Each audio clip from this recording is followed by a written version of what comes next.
Start.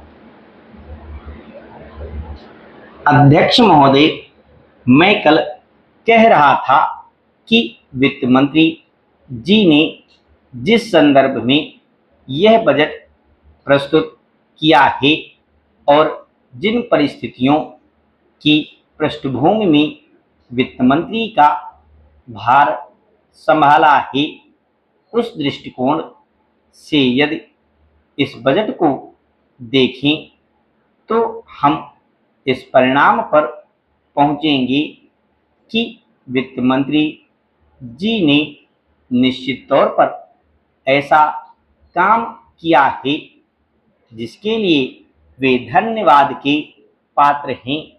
उन्होंने देश की अर्थव्यवस्था को सुधारने के भार को लेकर उसमें सफलता प्राप्त करके देश की बिगड़ती हुई आर्थिक दशा को सुधारा।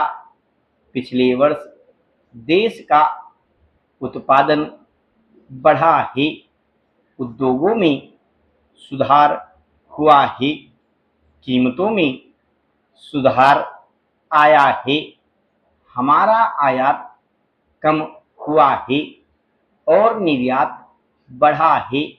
इस तरह से देश में एक नई आशा और विश्वास पैदा हुआ है।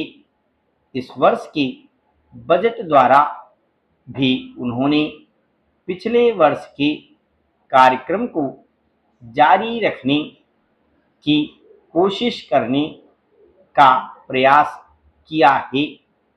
मुझे इसमें कोई संदेह नहीं है कि इसमें भी उनको सफलता मिलेगी। उन्होंने देश के आयात निर्यात के बारे में जो कदम उठाए हैं, उनसे निश्चय ही हमारे विदेशी व्यापार का संतुलन सुधरेगा। यह निश्चय के साथ कहा जा सकता है। मैं वित्त मंत्री के लक्ष्यों व कर नीति का आमतौर पर स्वागत करता हूं। यद्यपि मैं मानता हूं कि इस कर व्यवस्था के द्वारा मध्य वर्ग पर बोझा पड़ेगा, परंतु इस देश में हमें पंचवर्षीय योजनाओं को जारी रखना है।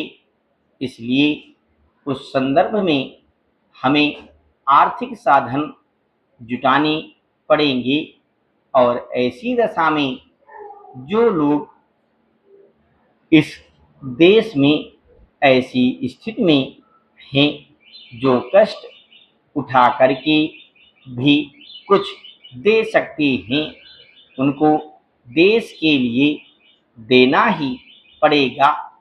इसलिए वित्त मंत्री जी के इन कदमों का भी मैं स्वागत करता हूं, परंतु साथ ही साथ मैं नम्रतापूर्वक यह अवश्य कहना चाहता हूं कि वित्त मंत्री महोदय ने किसानों पर जो भी नए कर लगाए हैं, उनके ऊपर वे फिर सोचें।